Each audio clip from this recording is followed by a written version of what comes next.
আগামী ১৪ মে নোয়াখালী সফরে আসছেন বিএনপির কেন্দ্রীয় কমিটির ভাইস চেয়ারম্যান ও নোয়াখালী ৪ আসনের সাবেক সংসদ সদস্য আলহাজ মোহাম্মদ শাহজাহান এমপি।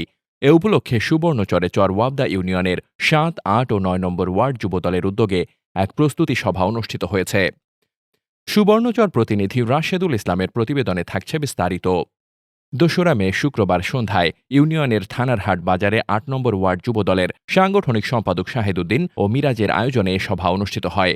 সভায় শ্রমিক দল নেতা ডাক্তার আলাউদ্দিনের সঞ্চালনায় এবং চর ওয়াবদা ইউনিয়ন বিএনপির সিনিয়র সহ সভাপতি আবুল খায়ের মেম্বারের সভাপতিতে বিভিন্ন পর্যায়ের নেতাকর্মীরা বক্তব্য রাখেন। সভায় প্রধান অতিথি হিসেবে উপস্থিত ছিলেন নোয়াখালী জেলা কৃষক দলের যুগ্ম আহ্বায়ক আব্দুর রহমান জসিম।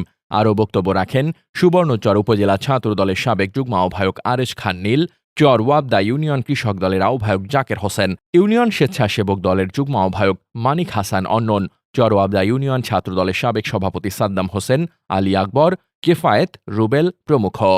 বক্তারা জানান, মোহাম্মদ শাহজাহান এমপির আগমন উপলক্ষে চর ওয়াবদা সহ পুরো সুবর্ণচর এলাকায় ব্যাপক প্রস্তুতি চলছে।